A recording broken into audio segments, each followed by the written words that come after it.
तुर्की और आज़रबाईजान से रिलेटेड है। और इस अपडेट में बुनियादी तौर पर दो अहम चीज़ें हैं। एक तो पाकिस्तान और तुर्किया की जो jointly developed BVR missile Pakistan Türkiye बना रहे हैं उसके बारे में, और दूसरा आज़रबाईजान जो GF-17 थंडर एयरक्राफ्ट लेने जा रहा है उसके लिए आज़रबाईजान चाइनीज़ मिसाइल्स को यूज़ नहीं करेगा। तो फिर कौन से मिसाइल्स यूज़ करेगा, इसको लेकर डिटेल से बात करते हैं। दोस्तों, मुख्तलिफ टर्किश सोर्सेज के मुताबिक पाकिस्तान GF-17 थंडर में इससे पहले पाकिस्तानी और चाइनीज़ टेक्नोलॉजीज़ को यूज़ करता आया था, लेकिन अब पाकिस्तान अपने GF-17 ब्लॉक 3 में कुछ टर्किश टेक्नोलॉजीज़ को भी ऐड करने जा रहा है। इससे पहले हम सब जानते हैं कि जो ब्लॉक 1, ब्लॉक 2 और ब्लॉक 3 एयरक्राफ्ट हैं, इनमें तुर्किया की SL पोड इस्तेमाल होती है। ये टारगेटिंग पोड है। उसके अलावा ये as a electro optical system भी काम करती है। रिकॉनिसेंस, जासूसी, ये तमाम किस्म के काम सरंजाम दे सकती है। इस पोड को ना सिर्फ पाकिस्तान एयरफोर्स यूज़ करता है बल्कि उसके साथ साथ इसे नाइजीरियन एयरफोर्स भी यूज़ करती है।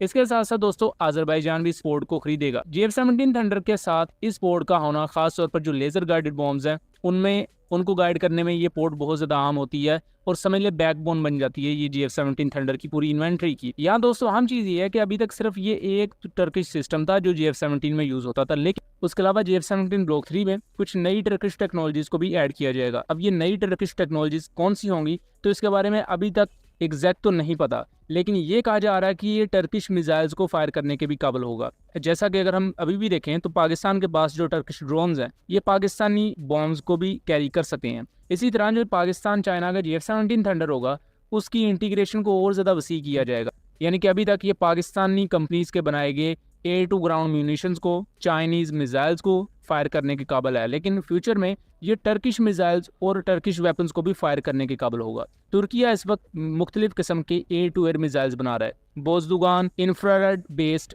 क्लोज कॉम्बैट मिसाइल, उसके साथ साथ तुर्किया बना रहा है गोक्तुगान BVR मिसाइल।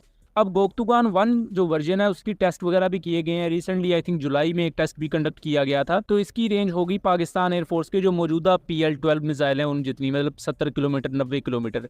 लेकिन जो गोक्तुगान 2 मिसाइल है ये बुनियादी तौर पर तुर्की पाकिस्तान के साथ मिलकर बनाएगा, जिसे पाकिस्तान में फाज 2 कहा जाएगा और तुर्की में इसे गोक्तुगान 2 कहा जाएगा। और पाकिस्तानी गिड्स यहाँ बेसिकली वो कंपनी होगी जो टर्किश कंपनी के साथ मिलकर इस BVR मिसाइल को बनाएगी। और पाकिस्तानी गिड्स के मुताबिक जो फाज 2 मिसाइल होगा ये लॉन्ग रेंज BVR मिसाइल होगा। इसकी रेंज 180 किलोमीटर मिनिमम होगी, यानी कम से कम 180 किलोमीटर दूर तक ये अपने टारगेट को स्ट्राइक कर सकता होगा, जो कि PL-15 के एक्सपोर्ट वेरिएंट से ज़्यादा है। और इवन ये रेंज के मामले में अमेरिकन AIM-120D को कंपेयर करता होगा और PL-15 का जो प्राइम वर्जन है ये उसको कम्पीट करता होगा। पाकिस्तान बुनियादी तौर पर इस नए BVR मिसाइल को इंडिया के एस्ट्रा MK2 के मुकाबले में बना रहा है, लेकिन यहाँ देखना दिलचस्प होगा कि एस्ट्रा MK2 अपने ट्रायल्स पहले पूरे करता है तो पाकिस्तान उसके बाद कितने अरसे में फास्ट 2 मिसाइल्स को डिप्लॉय करता है। उसके साथ साथ दोस्तों अहम चीज़ ये है कि बल्गारियन military.com के मुताबिक आज़रबाईजान चाइनीज़ PL-15 या PL-10 मिसाइल्स की तरफ नहीं जाएगा, बल्कि आज़रबाईजान पाकिस्तान से GF-17 थंडर लेगा, गिड्स के बने हुए तकबीर बॉम्ब्स और उसके अलावा लेजर गाइडेड अलबतार बॉम्ब्स को खरीदेगा और टर्किश मिसाइल्स को खरीदेगा।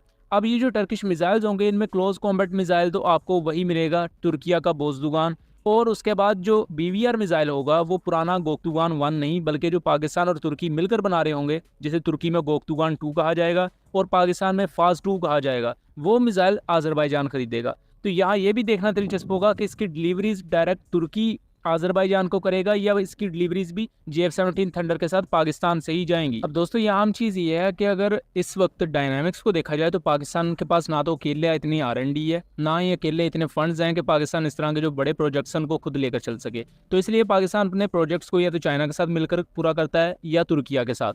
यहाँ कुछ अहम चीज़ें होंगी जो GF-17 के साथ देखना ज़रूरी होंगी, क्योंकि हमने इंडियन SU-30 को देखा है तो उसमें इंडिया ने कुछ चीज़ें रूस की लगा ली, कुछ चीज़ें इजरायली लगाई, कुछ चीज़ें अपनी लगाई, तो वो एयरक्राफ्ट एक मिक्सचर सा बन गया। अगर इस चीज़ को हम GF-17 के साथ होने से रोकना चाहते हैं तो यहाँ देखना दिलचस्प होगा कि पाकिस्तान किस किस्म के टर्किश सब सिस्टम्स को GF-17 में लेकर आता है, क्योंकि अगर तो सिर्फ मिसाइल्स और वेपनरी तक ये बात रहती है तो फिर ये GF-17 थंडर के लिए बहुत ही ज़्यादा प्लस पॉइंट होगा। क्योंकि इससे ना सिर्फ, क्योंकि अगर एक कंट्री GF-17 थंडर को खरीदता है तो ना सिर्फ उससे पाकिस्तानी कंपनीज के इक्विपमेंट भी बिकेंगे बल्कि टर्किश कंपनी के इक्विपमेंट भी बिकेंगे।